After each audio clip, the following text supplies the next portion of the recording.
Hey brothers, welcome back to Frothy Formworks with head chef Joe. Other head chef Andy's off in the woods doing woods things. Hopefully I'm in frame. Today we're going to be talking about something that right now I'm calling tilt. And this is going to pertain to basically the whole throw, but more specifically, we'll say lower body. Obligatory intro throw montage.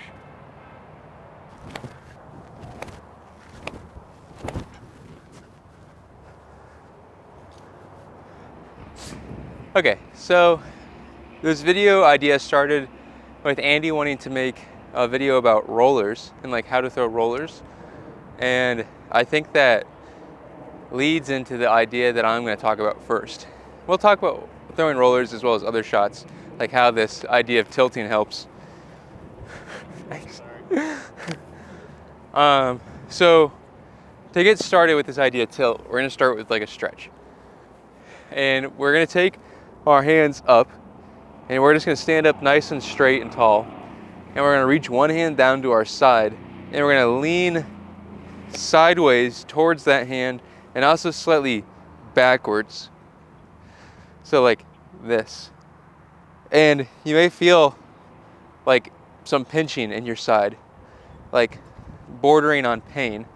You know, just go as far as you can. And we're going to go to that side, and then we're going to put our hands up, you know, and then we're going to go to the other side. You don't need to spin around, I'm just showing you. And the idea is we're just going to do this a few times. And you will find out that as you go further and further through more repetitions, you might be able to go deeper into the stretch. We don't want to like push our hips out to get more. We want to keep our hips where they are and really use our core and opening up our hips to stretch further. Now, why is this important? What does it pertain to? I think this is fundamental for the posture that the body needs to be in during the throw, specifically for the lower body through the last step and then helping posture the upper body so we can get the lats engaged to pull the arm. And I think that also the way that the X step is, you know, that people have been doing it for decades, you know, it is formed to help us get into this position, but we just don't understand what the position is supposed to feel like. I would say that most people, when they're taking this crossing step, are either really turning backwards and allowing their weight to come, you know, onto their heel, and they'll continue to kind of walk backwards, or they're very forward with this foot. Kind of how we talked about in a previous video, I talked about your legs having different rotations, and that may still be true. But what I think more importantly, what we need to focus on, other than just the position of our legs, is the position of our body on top of our legs. We don't want to just be kind of like sagged over. We don't want to just be like squished between our upper body and our hips. We want to have a posture and stand tall and strong. So I think that when we take this X step, we can kind of feel that stretching that we did earlier. We can kind of feel maybe like a slight pinch here, or like a stretch as a cue of kind of activating that core muscle correctly. In case you didn't know, your core is more than just your stomach. Like, it is the whole circle area between like your ribs and your hip bones. And so we need to have the whole core activated, including into this back area. And as we do that X step, we have the ability to kind of feel that crunch. And then as we fall onto the front leg, we need to make sure that the tendency of this foot is not to be forward onto it. It needs to also be in this kind of upright, engaged position. All of that will lead you into this, hopefully into this kind of stance, which kind of seems like, let's say, athletic, you know, or strong. You know, I'm sturdy. I'm very upright though, that's one thing for sure. And where that's going to cause an issue now is the arm. Because if I'm upright through my hips and my core, and I'm closed forward through my shoulder and I go to pull, I'm gonna have this issue. And this isn't gonna go anywhere good. So this reinforces what we've talked about before, that the chest needs to be open and the arm needs to be, rotated so that way our lat can be engaged. We talked about internal rotation being important for like extreme lat engagement. I'd say like a beginner way to look at it, we should think about maybe our arm being more rotated externally, so your thumb being pulled away from your body. And that's just to help get space on the inside of the shoulder, because we don't want the shoulder to be collapsed. We want it to be open. And then if you can be open and then rotate internally, that would be ideal. This is too heady. Regardless, we're open now with our lower body and our hips, and we're open with our torso. And you see this position I'm in now is a lot more prompted to be aggressive instead of being kind of here, where I can try to manufacture some power, but it's going to be a lot harder. We'll give you two example throws.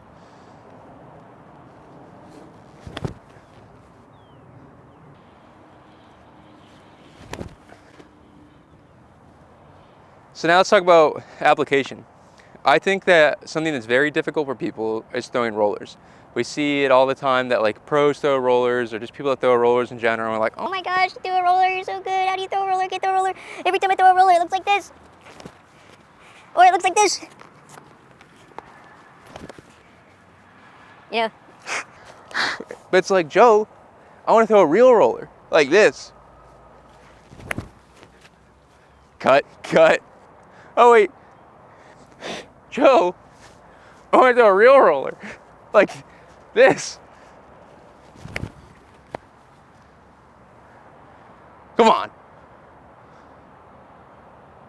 Oh, nice and straight.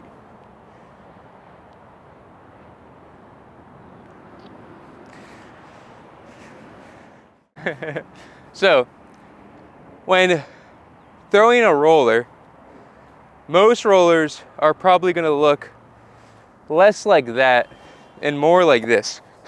And you might want to track the shot, because I'm going to throw it more of like a sky roller. When we're throwing rollers, we often are using them to get big distance, but there may be like some low ceiling up ahead of us. Obviously, if we're throwing immediately into a low ceiling, we got to get a roller down more immediately or whatever. But I'm talking about like, I got 100 feet and then I got trees, and I'm trying to get the disc another 200 feet past that. That's really difficult to do, to keep the disc that low the entire time. So it's easier for me to throw the disc through the air, put it on the ground, and then let it roll. Which that kind of shot will look like this.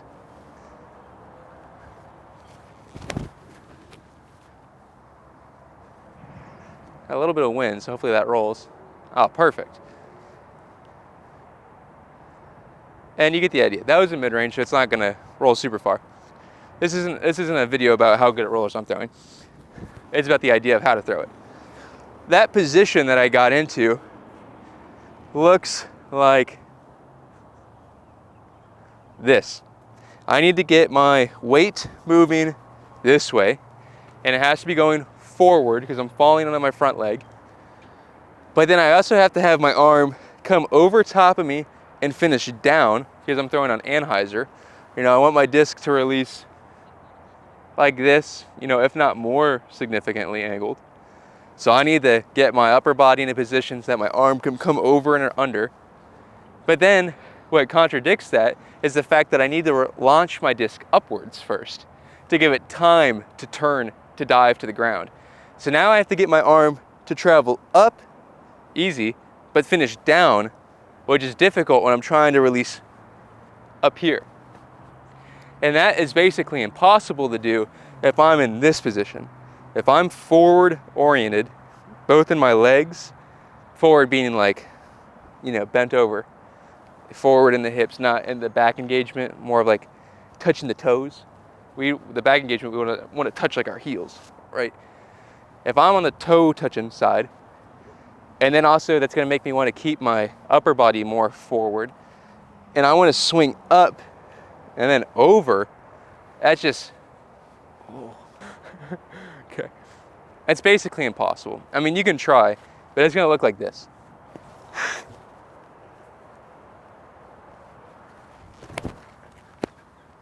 You know, I got out of there, but I'm lacking so much spin because I don't have the correct posture to get my lats involved, so I'm not getting a quick pull through.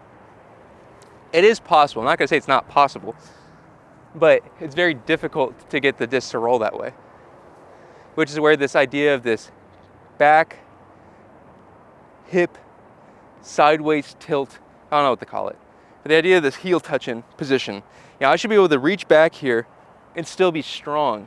I shouldn't be in pain. Our cores need to be strong to support our body in all these different types of motions, especially in a type of sport where we're, you know, counter rotating to the motion that we're traveling in, and then we're landing on one leg and our weight is shifting over, which is rotating our hips and our core, which then pulls on this arm, which then that arm releases and wants to continue to pull you around as your leg is stuck. There's a bunch of rotation happening, and it's all coming through the core, which we need to make sure is strong, because inside the core is your spine. You don't want that to. So, if I get in this heel touching position, now I'm already kind of oriented to throw this high, you know, Anheuser roller release. Now I just have to turn my shoulders back while keeping my chest open, right? If I don't, then I don't want my arm to collapse. I want to keep everything open and get the lat spread out. This is when you can get some like internal, so thumb, you know, towards the body rotation. But you gotta be really flexible in your shoulder to make sure that goes into your lat. And I simply am just weight shifting now. And you can see how that drags the disc up on that line, and it will release in the sky for a roller. Oh, so much spin.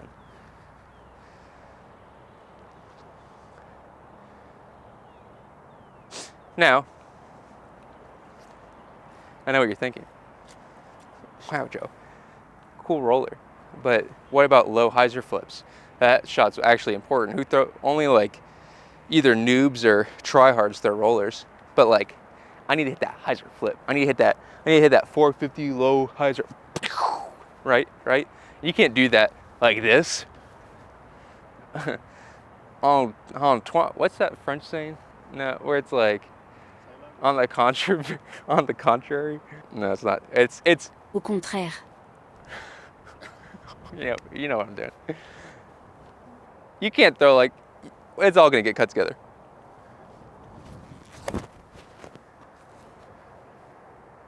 Okay, that wasn't the most amount of high. Oh, look, I rolled it though. I rolled it. But it wasn't on that hyzer angle you want it to be. This isn't gonna flip the flat, but it's gonna be on that hyzer angle. I'm proving a point here. Yeah, look at that hyzer angle. Oh, and I did flip it to flat. Regardless, the point is proven. We can still get into what we may say would be a hyperbolic, no, hypocritical position based off the things I was describing. You know, talking about touching the heels, talking about chest being open. When we think about throwing hyzers, especially low hyzers, you know, we're thinking about being bent over. I mean, look up any of Eagle's slow-mo. He has to throw basically everything on deep, low hyzer because he has so much spin, or just because he gets crazy lat engagement.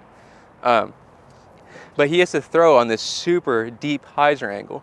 And you would say that he, you know, Eagle gets, you know, his legs are obviously, I could make an argument that, you know, his legs look like he's in this heel touching position because he's so athletic and strong. But, you know, he gets like super like curved over the top. How can you tell me that's open? Well, don't I look curved over on the top? But this is what I look like from behind. So you actually have a lot of opening in my chest. That's why things are not always what they appear. This is why I really recommend you film yourself when you do videos like this. The point stands that the strongest position for our body to be in is upright and stretched. Think about any type of lifting motion. There's definitely, you know, upside to training positions where we're really concaved and then we're standing up to be stretched. Or we could do the opposite. We could train the eccentric motion of being stretched and allowing something to close our body and resisting it. There's merits to training that strength. I'm not denying that. But that is not the strong position that we are in when we throw. The strong position that we are in is tall, stretched out.